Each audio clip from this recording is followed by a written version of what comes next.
Un fuerte abrazo para todos ustedes, estimados amigos y hermanos en Cristo. Tal como recuerdan, en el video anterior vimos un tema interesante que fue la segunda parte de historia bíblica. El día de hoy veremos un tema también interesante, muy interesante diría yo, porque muchos hermanos desconocen lo que vamos a ver el día de hoy. El día de hoy vamos a ver un tema interesante que se llama ¿qué era la ley? Sí, el tema de hoy se llama ¿qué era la ley? Tal como se ha dicho ya en videos anteriores, la ley de Moisés era un conjunto de leyes que Jehová le dio al pueblo de Israel por medio de Moisés. Estas leyes, por supuesto, eran para regir la vida tanto civil como religiosa del pueblo de Dios del Antiguo Testamento, que era el pueblo de Israel. Entre todas las naciones, oiga esto qué interesante, entre todas las naciones de la tierra, solo la nación de Israel tenía un Dios particular. ¿Se imagina usted qué privilegio más grande fue ese? Que una nación tuviera un Dios particular, el Dios vivo, que se comunicaba con ellos verbalmente y les decía qué debían hacer, a dónde debían ir, etc. Y fue precisamente ese Dios llamado Jehová quien les reveló por medio de Moisés qué debían hacer. ¿Cómo lo debían hacer? ¿Quién lo debía hacer? ¿Cuándo lo debía hacer? ¿Dónde lo debía hacer? ¿Y por qué debían hacer cada cosa? No había que hacer las cosas por costumbre.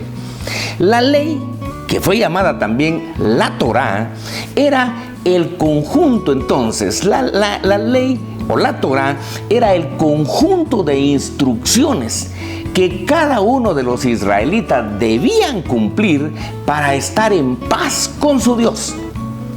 Pero la ley tenía características, oiga bien esto, la ley tenía características que algunos creyentes aún en estos días del siglo XXI todavía no han logrado comprender, y que son las siguientes. Primero, la ley era una guía temporal. Oiga bien esto, la ley era una guía temporal. La ley de Moisés no era una guía eterna como muchos creen. Eso significa que la ley no contenía instrucciones para siempre. No eran instrucciones permanentes, sino que dichas instrucciones tenían un tiempo de caducidad y había una señal para ello. La ley de Moisés era solo para el tiempo de los primeros días. Es decir, que la función de la ley era guiar al pueblo de Dios durante el tiempo del Antiguo Testamento, lo que hoy llamamos el tiempo antes de Cristo. Esto lo enseñó el mismísimo Señor Jesucristo cuando en Mateo capítulo 11 y versículo 13 dijo lo siguiente: porque todos los profetas y la ley profetizaron hasta Juan. Lo voy a repetir. Dice, porque todos los profetas y la ley profetizaron, dice, hasta Juan.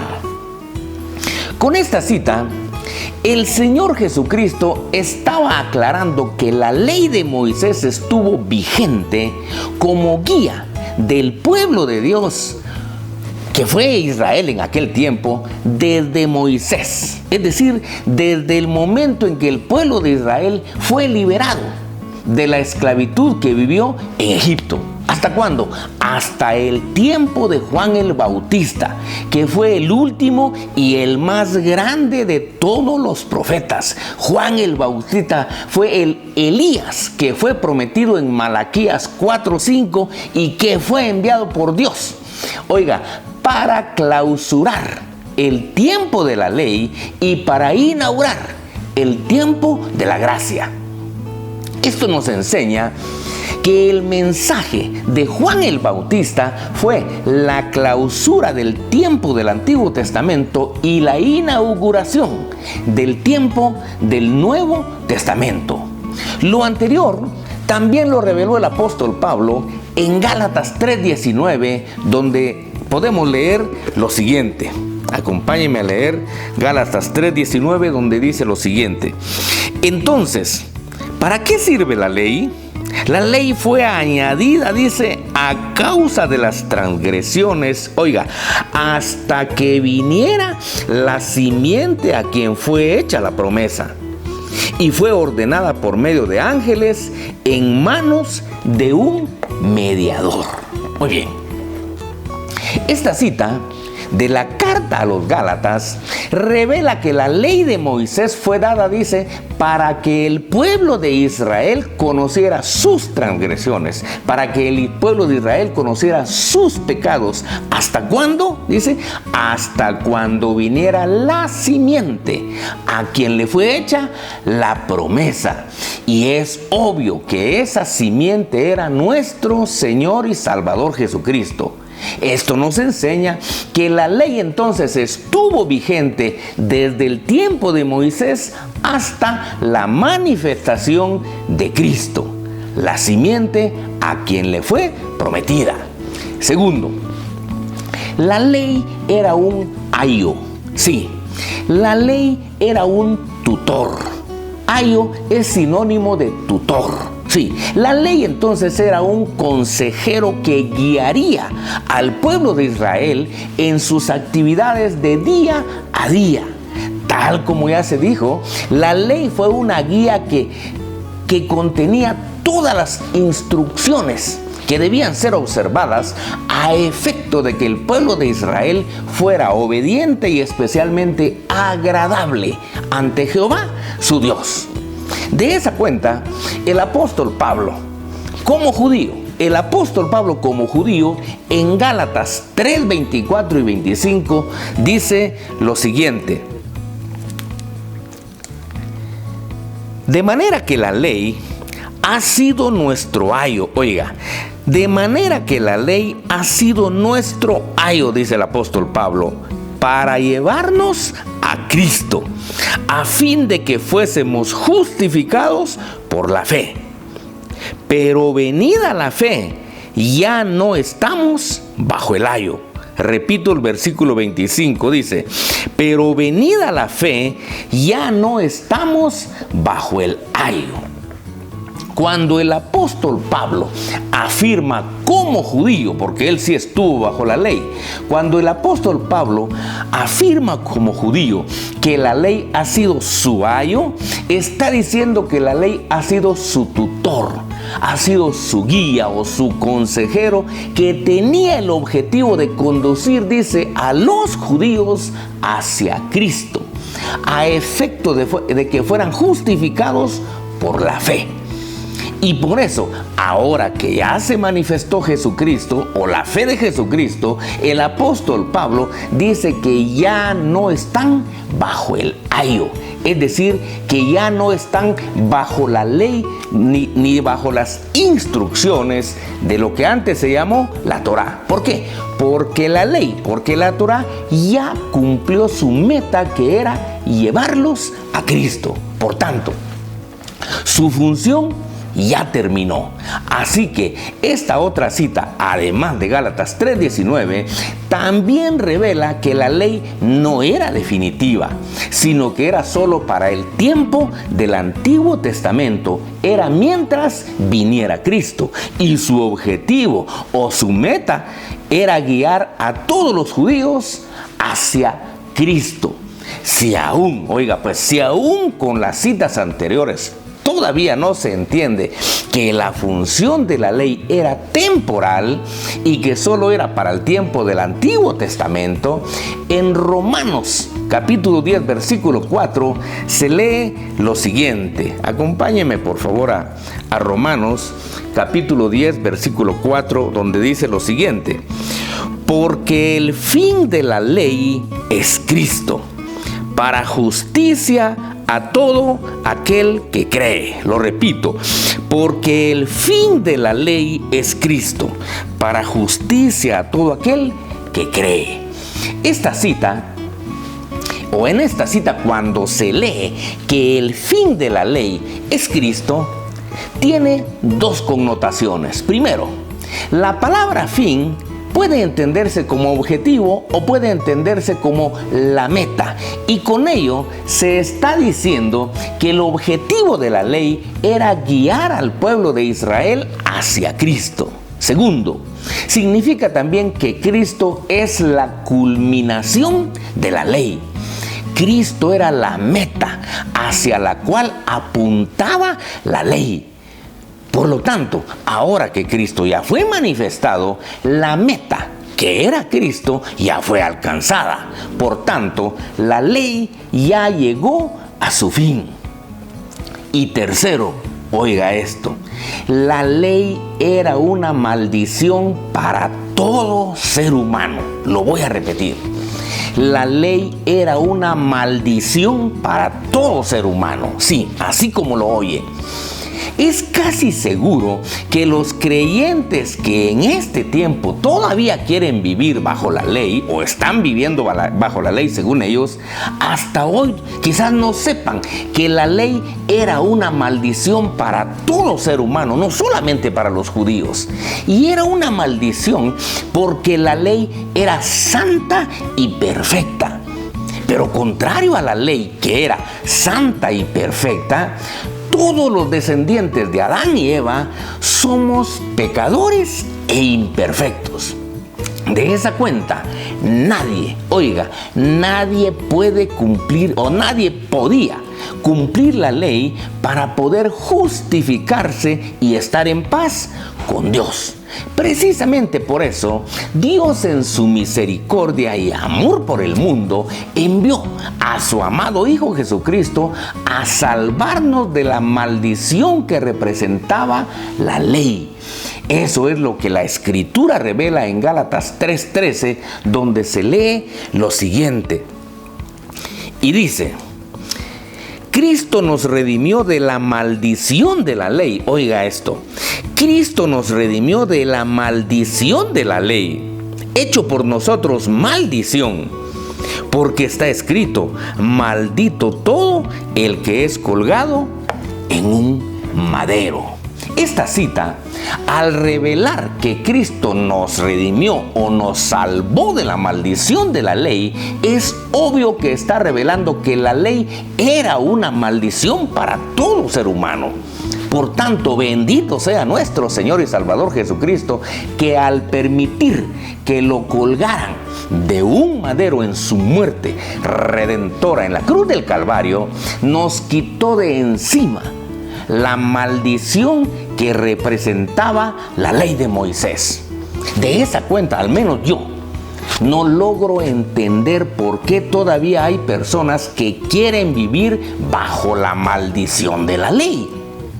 Cuando la Escritura acerca de este tema, tal como ya vimos, revela dos cosas clarísimas. Primero, que la ley era una maldición para todo ser humano. Y segundo, que nuestro Señor y Salvador Jesucristo, con su muerte redentora, nos quitó de encima, nos salvó de la maldición que representaba la ley y nos hizo libres de ella. Sin embargo, como siempre ha habido personas que a su fe en Cristo le han añadido obras de la ley, por eso es que el apóstol Pablo en Gálatas capítulo 3, versículo 10, revela lo siguiente y dice: porque todos los que dependen de las obras de la ley están bajo maldición. Pues escrito está: maldito todo aquel que no permaneciere en todas las cosas escritas en el libro de la ley para hacerlas. En esta cita, la Escritura revela que todos los creyentes que todavía dependen de las obras de la ley para ser salvos, viven bajo maldición o están viviendo bajo maldición, porque está escrito que es maldita toda aquella persona que quiere vivir bajo la ley. porque no puede cumplir con el 100% de los requisitos que exigía la ley. Y ya se dijo antes que ningún ser humano común podía cumplir la ley, porque todos los descendientes de Adán y Eva somos pecadores y somos imperfectos. El único que pudo cumplir con el 100% de los requisitos que exigía la ley fue nuestro Señor Jesucristo, porque Él es perfecto. Y por eso la Escritura revela que Él nunca pecó. ¿Por qué? Porque nunca transgredió un solo punto o un solo requisito de la ley. Los verdaderos cristianos no debemos olvidar que la salvación es por medio de la fe en Cristo, no por las obras de la ley. Eso nos lo revela Efesios 2:9, ya que la ley no puede justificar a nadie sino solo maldecir. Muy bien, por esto termino el tema, pero siempre me gusta llegar a conclusiones. Y la primera es esta: que en Mateo 11:13, el mismísimo Señor Jesucristo aclaró que todos los profetas y la ley profetizaron hasta Juan. Esto significa que la ley estuvo vigente desde el tiempo de Moisés hasta el tiempo de Juan el Bautista, quien en su mensaje clausuró el tiempo de la ley e inauguró el tiempo de la gracia. Diríamos que el mensaje o el tiempo de Juan el Bautista es un parteaguas. Juan el Bautista clausuró el tiempo de la ley e inauguró el tiempo de la gracia. Segundo, que Gálatas 3:19 revela que la ley de Moisés fue dada para que el pueblo de Israel conociera sus pecados. ¿Hasta cuándo? Hasta cuando viniera la simiente a quien le fue hecha la promesa. Y es obvio que esa simiente es nuestro Señor y Salvador Jesucristo. Por lo que manifestado Cristo, la ley ya caducó. La ley ya terminó su función. Tercero, que en Gálatas 3:24 y 25 el apóstol Pablo, como judío, revela que la ley fue un ayo, un tutor para guiar a los judíos a Cristo, a fin de que fueran justificados por la fe en Cristo, por lo que venida la fe ya no están bajo el ayo. Esto significa que al manifestarse la fe de Cristo, el ayo, que era la ley, terminó su función. Cuarto, que la función de la ley era temporal y que era solo para el tiempo del Antiguo Testamento. Por eso en Romanos 10:4 se lee que el fin de la ley es Cristo. Esto significa que Cristo es la culminación de la ley, por lo que ahora que Cristo ya fue manifestado, la meta ya fue alcanzada, por lo que la ley ya cumplió su función. Quinto, que la Escritura revela en Gálatas 3:13 que Cristo nos redimió de la maldición de la ley. Esta revela que la ley era una maldición para todo ser humano y que Cristo nos salvó de esa maldición. Por tanto, como dije antes, bendito sea nuestro Señor Jesucristo, que con su muerte redentora en la cruz del Calvario nos quitó de encima la maldición que representaba la ley de Moisés. Y sexto, que en Gálatas 3:10 se revela que todos los creyentes que dependen todavía de las obras de la ley para ser salvos viven bajo maldición, porque escrito está que es maldita toda aquella persona que quiere vivir bajo la ley, porque no tiene la capacidad de cumplir con el 100% de los requisitos que exige la ley. Y ya se dijo antes que ningún ser humano común puede cumplir la ley, porque todos somos pecadores e imperfectos. La ley no podía justificar a nadie. La ley solo podía maldecir. Además, oiga esto que le voy a decir: añadir obras de la ley para ser salvos es un insulto para nuestro Señor Jesucristo, ya que es decirle sin palabras: Señor, muchas gracias por tu sacrificio, pero no confío en Él. Y por ello voy a completar mi salvación con obras de la ley. Muy bien, con esto finalizo este tema. Le animo que lo repase, le animo que lo analice y si no se ha suscrito, suscríbase para que cada lunes le llegue un mensaje como este. Y si Dios permite, nos vemos el próximo lunes.